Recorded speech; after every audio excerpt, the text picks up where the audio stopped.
says that sure, you might be paying a premium because they're like kind of headhunting and sourcing the products for you, but generally their communication's a lot better, right? Because they want to make the sell, and they're like really adamant about just closing deals, because they're not the manufacturers of products. They're just a middleman, just like you, trying to connect you with a factory. But if I had to choose between working directly with a manufacturer, working directly with a trading company, I would always choose working directly with the manufacturer.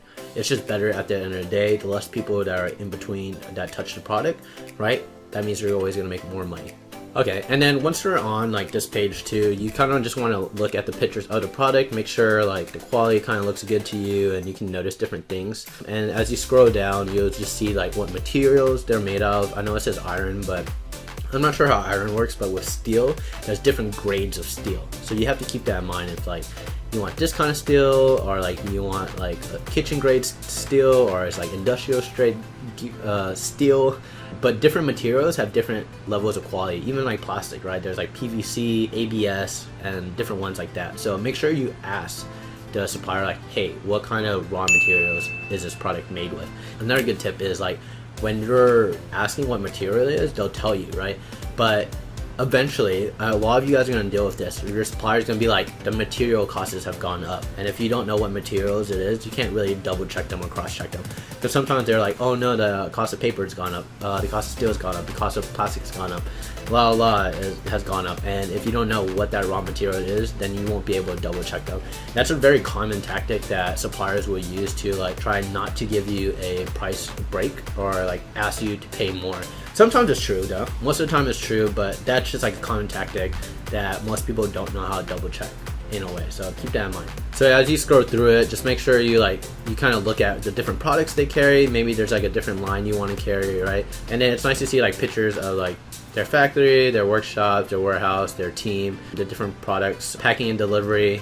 This is also really important, right? You kind of want to understand like how they're going to pack your products, what packaging options they do have. They're always not going to show all of it generally on the Alibaba website, so you're going to have to ask for that whenever you contact them after you're basically happy with the price, right? So first thing you're always going to ask is like price and whatnot. Another point I want to bring up too is, depending on what your product is, you're going to need certifications, right? So in terms of maybe toys, you need like ASTM testing, and that comes from like the SGS testing center.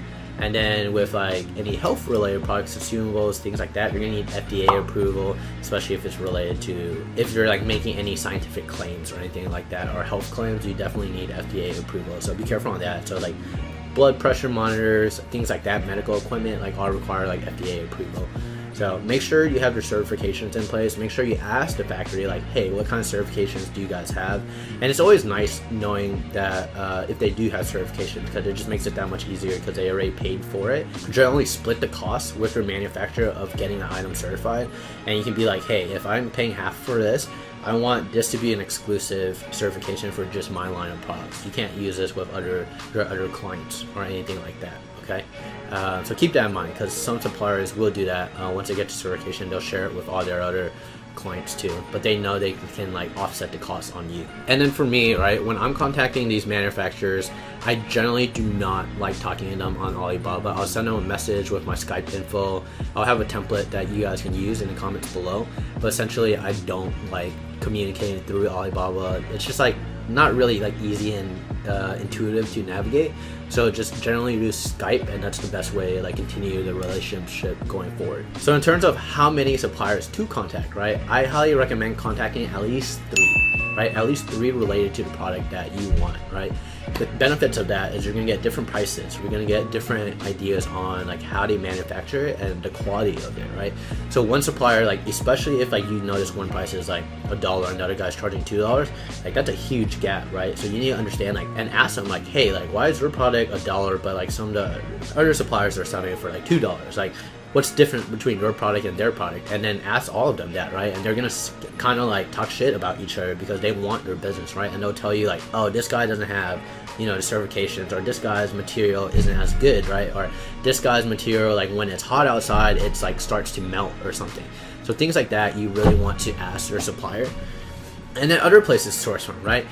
you don't always have to source from Alibaba, right? If you have a sourcing agent, you know, that's one way to make it way easier. Sourcing agent, that's what I highly recommend once you like start scaling the business and you have more capital to spend. Get a sourcing agent, that'll make your life so much easier because you won't be staying up to like 12 o'clock talking to Chinese suppliers overseas.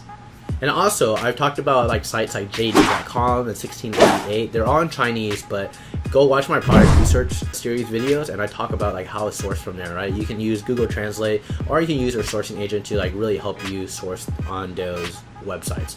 JD and 1688 are like Chinese websites that are like really huge over there, right? And usually, generally, pricing is better on like 1688 than it is on Alibaba. So another thing I wanted to do in these videos is start answering some of the questions, you know, that you guys leave in the comments and within the YouTube comments here on the video live. So the first one that we have today is by Sebastian Pajera, and he asks, do you guys dropship or buy bulk from Alibaba or your manufacturer and send it to FBA? So when it comes to Amazon FBA private label, I always buy from Alibaba and send it straight to FBA. Dropshipping doesn't necessarily work very well on Amazon in my experience, especially you can't do FBA with dropshipping, because with dropshipping you don't have the item on hand, and in order to dropship the item, right, in order to use FBA you have to have your items at Amazon's warehouse. Workaround around that is using seller fulfilled prime, but like paying for your own shipping through that method can be very expensive, and most people I know that dropship from Asia, so you're not going to be able to get your product be a prime item, right? Because it's going to take more than 2 days to deliver from China to the US, and if you pay for like really expensive shipping, that's probably just going to destroy your margins. So I hope that helps you, Sebastian. Tommy Gunn asks, shouldn't all the products being sold on Alibaba by a manufacturer be okay for me to sell on Amazon? No! Alright, definitely not every single product that's on Alibaba is allowed for you to sell on Amazon. So first things first, Nick and Fernando were trying to sell lockpicks, and they had like $70,000 of inventory, and then Amazon banned lockpicks from Amazon, right? So not every product is you're allowed to sell on Amazon, right? So like lockpick stuff, like weapon stuff generally, anything marijuana related you cannot sell. Amazon has a list of like things you can't sell on Amazon. The other thing you want to keep in mind too is that Amazon is starting to like ask for more certifications for certain products, right? So if your product, you know, doesn't have the certifications that it needs, and Amazon asks for it, your ASIN is just going to get blocked until you get those certifications.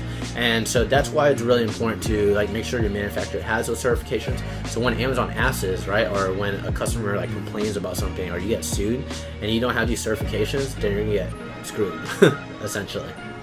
And no, from like different Amazon.com to the UK to like the different Amazon platforms, the rules are all different, right? And between like the different countries too, like the countries itself have their own rules and their own testing certifications that they require. Like in Europe, it's like a different thing that they require versus like the US when it comes to like toys or like health and different products like that, right? The state of California requires like different things too for like you to label on your product too. Brandon Weston, this was a question within the Facebook group though. He asks, anybody ever source a product from DHgate instead of Alibaba? So DHgate is like another Chinese website, but I found DHgate to be full of trading companies, and like you actually don't get the best price on DHgate in my personal experience, right? So I highly recommend you just stick to Alibaba, and that's where like the meat of like the real manufacturers are, in my opinion and in my experience. The good thing about DHgate though is I found that if you're like testing out a product, you can get lower MOQs on DHgate than you can on Alibaba. So I'm glad you guys enjoyed this entire video, but make sure you guys do not forget to make it to the workshop where I break down the 3 major discoveries that I made along the way to building a $1 million business on Amazon. See the link in the comments below for details to attend that workshop. But other than that, like, I hope you guys enjoyed this video. Leave me some comments on like what other questions you have about Alibaba or anything in general, right? And then make sure you guys give this video a thumbs up. That really helps me out. And let me know if you guys have any other tips that we should share with the community too. Leave them in the comments below. See you guys.